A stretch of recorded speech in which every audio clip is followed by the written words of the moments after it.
Hi friends, ಇವತ್ತು ನಾವು ತುಳಸಿ ಕಷಾಯ ಮಾಡೋಣ. ಈ ತುಳಸಿ ಕಷಾಯ ಬಂದು ಜ್ವರ ಬಂದರೆ, ಕೆಮ್ಮು ಬಂದರೆ ಈ ಕಷಾಯ ಮಾಡ್ಕೊಂಡು ಕುಡಿದ್ರೆ ಒಂದು ಸ್ವಲ್ಪ ನಿವಾರಣೆ ಆಗುತ್ತೆ. ಅದಕ್ಕೆ ಐಟಮು ಚಕ್ಕೆ, ಲವಂಗ, ಮೆಣಸು ಪೌಡ್ರು,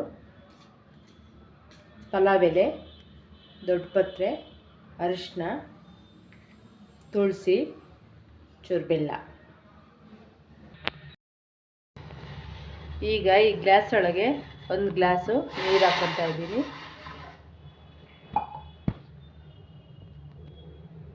ಚಕ್ಕೆ, ಲವಂಗ ಹಾಕ್ಕೊತಾ ಇದ್ದೀನಿ. ತುಳಸಿ ಎಲೆ ಹಾಕ್ಕೊತಾ ಇದ್ದೀನಿ ಒಂದು ಸ್ವಲ್ಪ.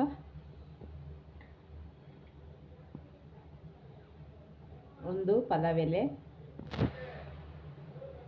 ಒಂದು 4 ದೊಡ್ಡ ಪತ್ರೆ ಎಲೆ, ರುಚಿಗೆ ತಕ್ಕಂತೆ ಸ್ವಲ್ಪ ಬೆಲ್ಲ,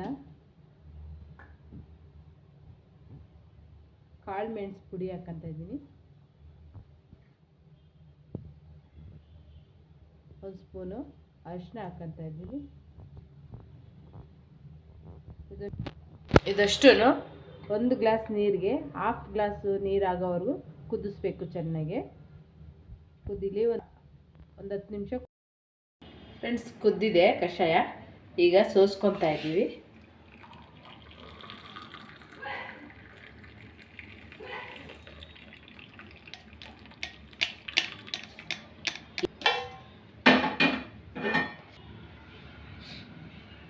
ಸ್ವಲ್ಪ ಬಿಸಿ ಆರಿದ್ಮೇಲೆ ಕಷಾಯ ಕುಡ್ಕೋಬೇಕು.